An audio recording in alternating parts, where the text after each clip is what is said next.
The evening city hummed like a restless machine.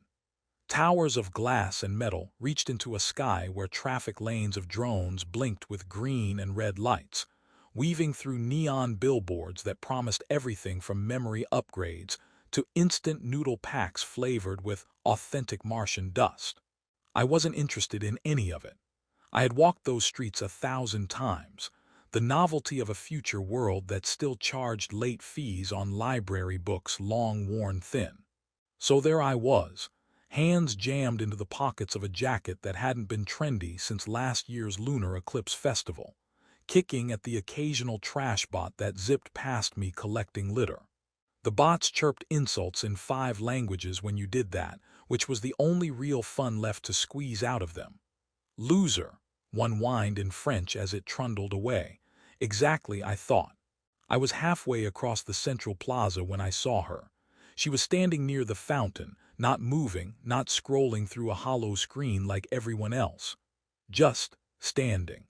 The crowd swirled around her like water parting around a stone.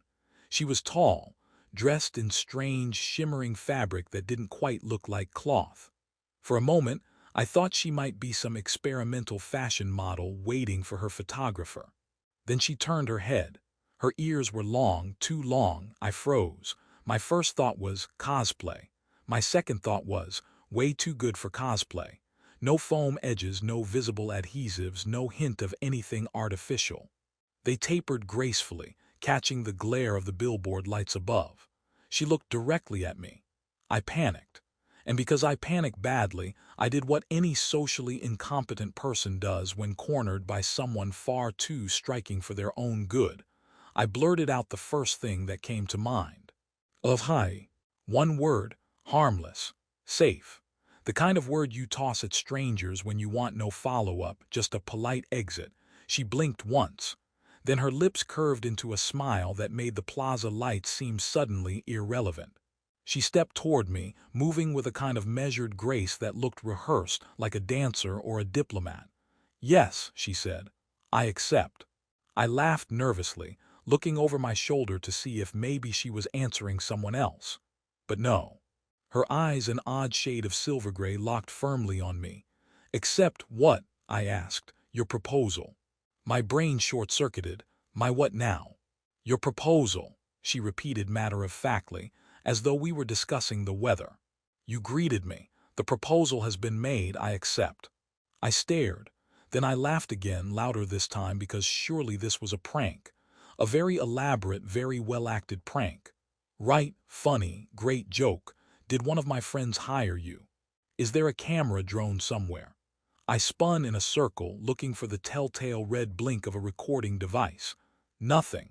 When I turned back, she was still there, still smiling, still terrifyingly serious. I don't think you understand, I said carefully, as if speaking to a malfunctioning AI. On Earth, saying hello isn't the same thing as asking someone to marry you. Her expression shifted into confusion. Why would you squander such a word? A greeting is the most sacred contract. To speak it is to bind. This is universal law. Universal law, I echoed. Lady, the only universal law I know is gravity, and even that gets sketchy near elevators. She tilted her head. Her ears twitched slightly, catching the sound of a drone buzzing overhead. You doubt the protocol of the Orion Accord. I doubt everything right now, I muttered. A group of teenagers passed us, chattering loudly. One of them waved to another across the plaza, shouting, "Hey!" The alien woman gasped, horrified. Did you hear that? Hear what? That another proposal. He has bound himself to his friend. And no hesitation. Your species, you are all married to each other. I almost fell over laughing. No, no, no, that's not how it works. We just say hi all the time, it's nothing serious. She narrowed her eyes at me, clearly suspicious. That is a reckless custom, illogical, wasteful. Welcome to Earth, I said with a shrug. We specialize in reckless customs. You should see how we eat hot dogs. Her face remained serious, though I could swear I saw the tiniest flicker of amusement in her eyes. Then she stepped closer, close enough that I could smell something faintly metallic on her, like starlight filtered through cold steel. Regardless, she said softly, our bond is sealed. There will be ceremony. My kin will arrive soon. Your what? Kin? The plaza lights flickered at that exact moment, plunging us into momentary darkness before buzzing back to life. She looked up, satisfied. I swallowed hard. My stomach churned with the cold realization that I had just greeted the wrong stranger. And not just any stranger, an alien with ears like blades, who now believed she was engaged to me. I laughed nervously again because laughter was the only defense left. Well, I said, at least tell me there's an open bar at this ceremony. She tilted her head once more. Bar. Alcohol, drinks, liquid courage. Her eyes glimmered with curiosity. Ah, you wish for fuel before the vow, that is wise. No, not fuel, wait, forget it. And as the city drones hummed above and neon light bathed her silver eyes, I had the sinking feeling that my life had just derailed in spectacular, extraterrestrial fashion. All because I couldn't keep my mouth shut when a long-eared stranger stared at me in the plaza. I woke up the next morning convinced it had all been a dream. A weird dream, sure, but not the weirdest I'd had. Once I dreamed I was late for school, and the teacher was a vending machine that graded me based on how many coins I had in my pockets. Compared to that, marrying an alien because I said hello seemed almost rational. But when I shuffled into the kitchen, bleary-eyed and still half asleep, there she was, sitting at my table, drinking my coffee. Correction, not drinking, studying. She held the mug like it was a sacred artifact, sniffing the steam, dipping one long finger into the dark liquid, then licking it thoughtfully. Her silver eyes lit up. This is extraordinary, bitter warmth, liquid energy. Your planet harvests black rivers of power. That's coffee, I mumbled. Please don't lick my coffee. She ignored me, raising the mug in solemn salute. This will be served at the binding feast. I rubbed my temples. No binding feast. I keep telling you, it was just a greeting. Her ears twitched. To discard an oath is to shatter worlds. It was a word, a two-letter word. Nobody shatters worlds over high. Incorrect, she said smoothly. The Arcavians lost 3 moons to such carelessness. I stared at her. You're making that up. I am incapable of invention, she replied with a straight face. I am not human. Yeah, I noticed, I muttered. My apartment was not designed to host extraterrestrial brides. She looked painfully out of place among the pile of laundry on the couch and the flickering hollow projector that only worked if you hit it 3 times. Yet she sat there with a kind of royal patience, like a queen enduring a peasant's hut until the palace was built. I tried to explain Earth customs again. I pulled up a hollow of 2 random commuters greeting each other at the maglev station. See, look, that guy just waved. That doesn't mean he wants to marry the other guy. She watched the hollow carefully, then gasped. So casual, so frivolous. You live in constant union with strangers, yet deny it. A civilization of betrayers. Not betrayers, I said, just friendly. Her eyes narrowed suspiciously. Friendly, a euphemism for multiple bonding. I gave up. Instead, I reached for humor, my only survival tool. Well, at least if I'm stuck with you, maybe I'll finally get some decent wedding gifts. A spaceship, maybe. Jetpack. Please tell me your people give jetpacks. You will receive gifts, she said seriously. Weapons, alloys, perhaps a small moon if negotiations are favorable. I froze, then chuckled weakly. Right, a moon, sure, I'll put it next to the toaster. Before I could argue further, the window rattled. A shadow passed overhead, blotting out the sun. We both looked up as something descended through the smog, a metallic orb the size of a car, glowing with blue symbols. It hovered just outside my apartment window, scanning the room with a beam of light that made my toaster beep in protest. She stood immediately, her silver eyes gleaming. The registrar has arrived. The what now? The orb's voice filled the room, metallic and calm. Proposal acknowledged, ceremony pending. I stumbled backward, tripping over my laundry pile. No ceremony pending, cancel, abort mission.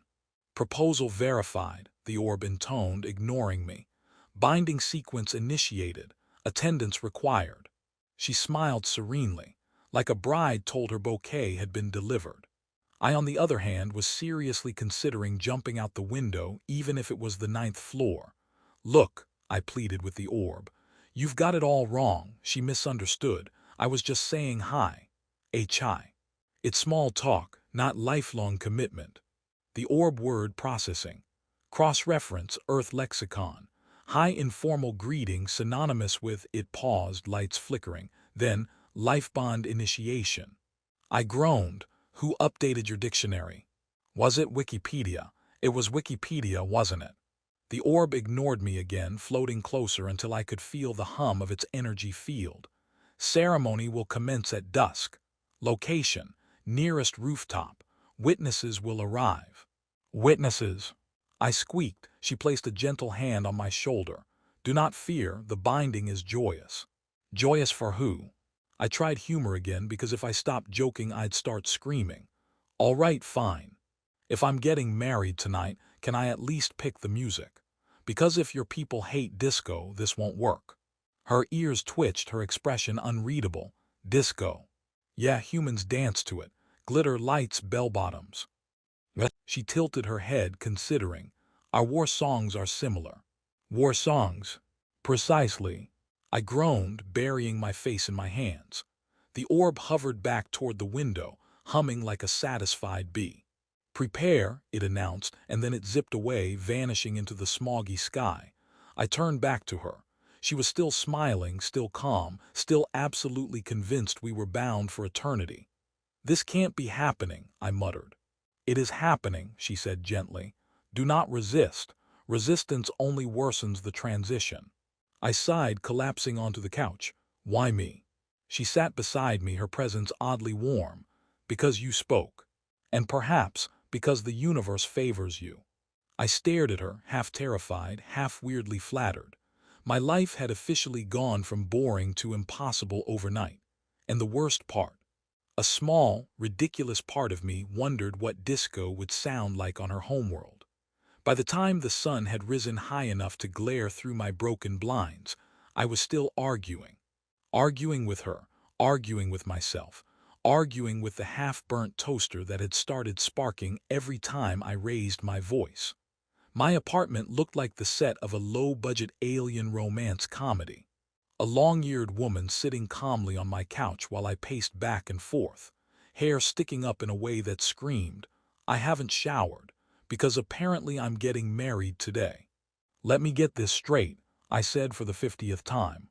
"If I say hello to anyone else today, that's another wedding." She sipped coffee like a priestess taking communion. "Correct. That means yesterday, when that guy at the maglev shouted hi to his buddy, they're, what, galactically engaged." "Correct." "And the teenage girl who waved at her friend. Betrothed.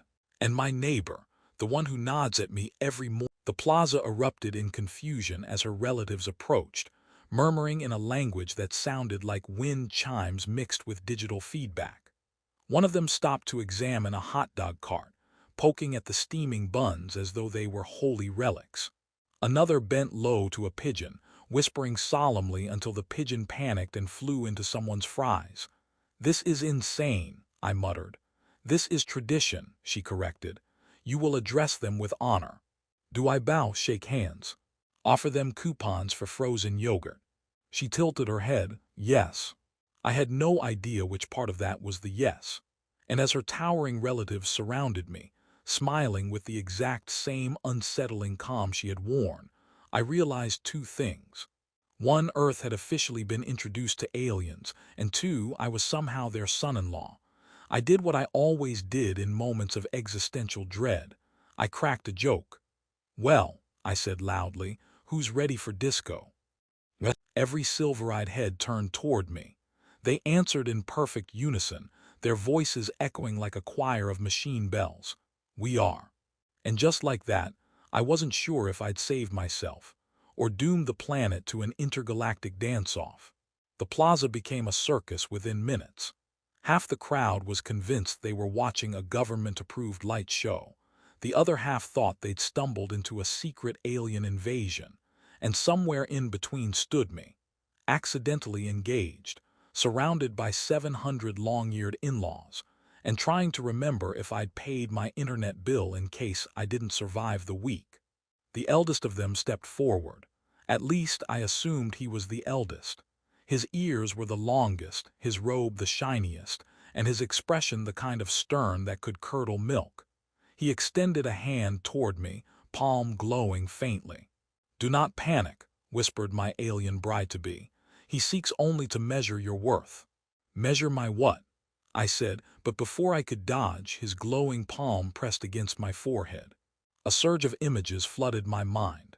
Me at age 7 eating glue, me at 15 failing algebra, me at 20 accidentally liking my ex's photo from 5 years ago. The alien patriarch frowned deeply. "Unworthy," he said. I threw up my hands. Hey, in my defense, the glue looked like frosting. A ripple of confusion spread through the assembled family. They murmured among themselves, words like crystal chimes bouncing around the plaza. My alien bride stepped in, her voice firm. "He is worthy," he greeted me. "That is all that matters." The old man's ears twitched. "Custom demands proof." I swallowed hard. "Proof? What kind of proof?" The answer came in the form of a drone descending from the ship above. It carried what looked disturbingly like a glowing hula hoop. The drone hovered, dropped the hoop onto the ground, and a column of light shot upward. "Trial of commitment," the patriarch declared. Wait, I stammered. "I didn't sign up for any trial. I barely signed up for a gym membership." But my protests were drowned out by cheers from the other long-eared relatives. They crowded around eagerly as if this was their version of a reality TV show. I half expected someone to start selling snacks. "Enter," the patriarch commanded. My bride touched my arm gently. "It will be fine. Merely step into the light." I looked at the beam warily. "That's what people say right before someone gets vaporized." "Vaporization is only one possible outcome," she said brightly. "That's supposed to make me feel better." But the crowd was waiting, so with all the grace of a man walking into his own execution, I stepped into the beam. Instantly, the world around me vanished. I was standing in an endless void, stars scattered in every direction. A disembodied voice boomed, "Do you accept the bond?" "Define accept," I said nervously. "Affirm, agree, yield, commit." Yeah, those are all synonyms for words I'm trying to avoid right now. The void shimmered, and suddenly she was there, my alien bride glowing faintly, her silver eyes locking on mine. "Do not resist. Resistance is dishonor." "I'm not resisting," I said quickly. "I'm stalling, very different thing." The stars shifted again, forming images around us. Scenes of battles, of long journeys across galaxies, of lovers clasping hands as entire planets burned behind them. It was the kind of montage you'd expect before a soap opera went to commercial. The voice returned. "Will you walk beside her through trial, fire, and void?" I hesitated. The safe answer was no. The smart answer was no. But everyone was watching, and somewhere deep down, despite my terror, I found myself blurting out, maybe." The stars froze, the void trembled. "Answer unclear," the voice said ominously. "Oh, come on, that should count," I shouted. I didn't say no. The void dissolved, and I found myself back in the plaza, panting. The relatives leaned in, expectant. The patriarch raised a long, bony finger. "He hesitates." The crowd gasped. I panicked. "Look, humans are supposed to hesitate, okay? It's part of our charm. You think Romeo said yes immediately?" "No, he moped around in tights first." The aliens murmured, confused by the reference. My bride, however, lifted her chin defiantly. "His hesitation is charming."